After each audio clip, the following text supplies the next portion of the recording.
Gaza युद्ध को 1 साल से ज्यादा का वक्त हो गया है, लेकिन इजरायली फौज अभी तक हमास का सफाया नहीं कर पाई।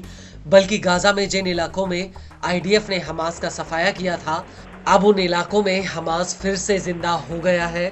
जी हाँ, हमास के लड़ाके लगातार उन इलाकों पर अपनी पकड़ मजबूत कर रहे हैं जहां से आईडीएफ ने उनका सफाया किया था, और इसी वजह से गाजा युद्ध अब आईडीएफ के लिए एक मौत का जाल बनकर रह गया है, जिसमें हमास के लड़ाके आईडीएफ के टैंकों और जवानों को एक झटके में निपटा रहे हैं।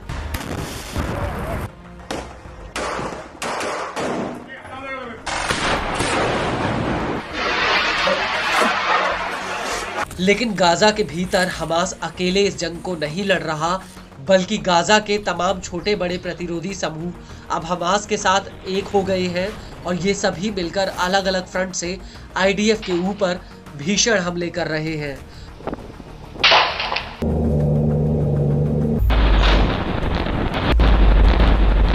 और अब नेत्जरीम एक्सिस में आईडीएफ के ऊपर एक बहुत बड़ा अटैक हुआ है। दरअसल फिलिस्तीनी इस्लामिक जिहाद की सैन्य शाखा अल कुद्स ब्रिगेड्स ने नेत्जरीम एक्सिस में आईडीएफ की चौकियों पर जमकर रॉकेट दागे हैं। अल कुद्स ने यह हमला अबू अली मुस्तफा ब्रिगेड्स और अल अमूदी ब्रिगेड्स के साथ मिलकर किया है।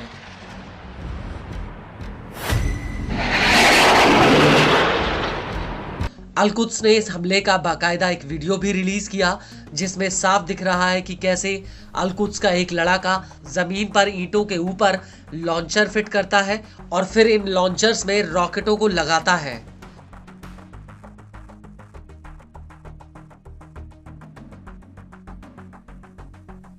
और इसके बाद एक कमरे के भीतर अल कुद्स के कई लड़ाके आपस में कुछ बातचीत करते हुए नजर आते हैं, और उनके सामने एक टेबल पर एक पिस्टल भी दिख रही है, और इस टेबल के बगल में एक रिमोट कंट्रोल है जिसे अल कुद्स के लड़ाके दबाकर इन रॉकेटों को फायर कर देते हैं।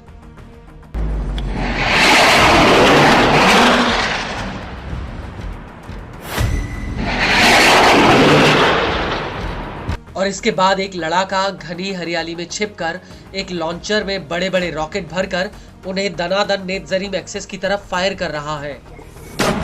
गौर करने वाली बात यह है कि अल कुद्स ने इस वीडियो के बाकी हिस्से को धुंधला कर दिया है, जिससे आईडीएफ इस हमले वाली जगह को पहचान ना पाए।